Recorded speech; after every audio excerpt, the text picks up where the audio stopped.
आइए जानते हैं कि काल पुरुष की कुंडली कैसे बनती है और उससे क्या विचार किया जाता है।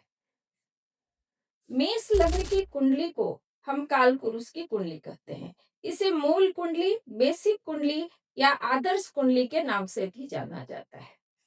ऐसा माना जाता है कि यह उस विराट दिव्य पुरुष की कुंडली है और इसकी राशियों से उसके शरीर के विभिन्न अंगों का विचार होता है। जैसे मेष राशि से सिर का विचार, वृष राशि से चेहरे और गले का विचार, मिथुन राशि से कंधे और भुजाओं का विचार, कर्क राशि से छाती या फेफड़े का विचार, सिंह राशि से हृदय या पेट का विचार, ऊपरी पेट, कन्या राशि से कमर का विचार,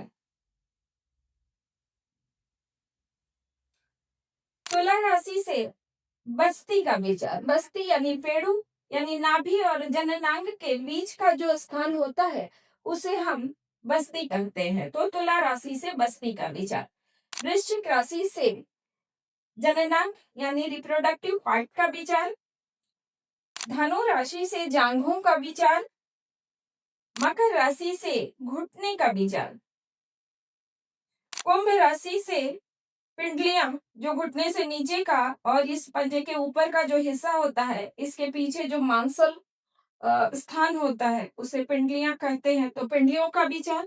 और मीन राशि से पैरों का विचार होता है, पंजों का कहें या तलवों का कहें।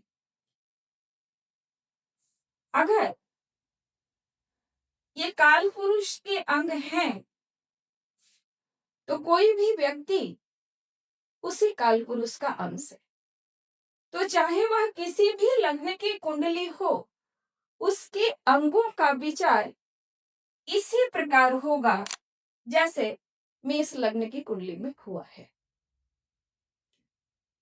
इससे हम और भी बहुत सारी चीजें देखते हैं। जैसे प्रथम भाव है तो इससे व्यक्तित्व को देखते हैं, स्वयं को देखते हैं, इसे तन भाव भी कहते हैं, तनु भाव। दूसरा आपका धन भाव और कुटुंब भाव है। तीसरा आपका साहस, पराक्रम और छोटे भाई बहन का भाव है। चौथा आपकी माता और आपका सुख, भूमि भवन का भाव है। पांचवा आपकी संतान और विद्या का भी भाव है। छठा आपका रोग, ऋण, रिपु का भाव है। सातवां आपके पार्टनर का या कहें कि आपके दाम्पत्य जीवन का और व्यापारिक जो साझेदार हैं उनका भाव है। आठवें भाव से हम आयु भी देखते हैं और ये हमारा रिप्रोडक्टिव पार्ट भी है। नवें भाव से हम जांघें देखते हैं और इस धनु राशि से हम जांघें देखते हैं। और यहाँ नवम भाव से हम पिता का विचार और धर्म का विचार करते हैं।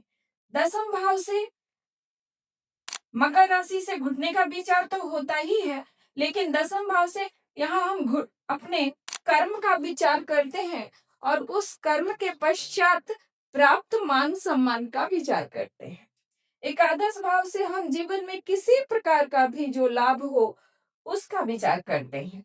और 12वां भाव पैर तो है ही, ये हमारा व्यय भाव यानी खर्चों का भाव और हमारा मोक्ष भाव है। अब ये तो हम काल पुरुष के लिए कह रहे हैं कि इसे अंगों का विचार होता है, लेकिन किसी व्यक्ति की कुंडली को काल पुरुष की कुंडली के साथ कैसे संबद्ध करके देखेंगे, क्योंकि इससे भावों, राशियों और ग्रहों के संबंधों का भी विचार होता है। अब मान लीजिए कि अलग अलग समय होगा तो उस हर व्यक्ति का लग्न अलग हो जाएगा, यानी यहाँ जो नंबर पड़ा है वह अलग हो जाएगा। तो हम इसको काल पुरुष से कैसे जोड़ करके देखेंगे।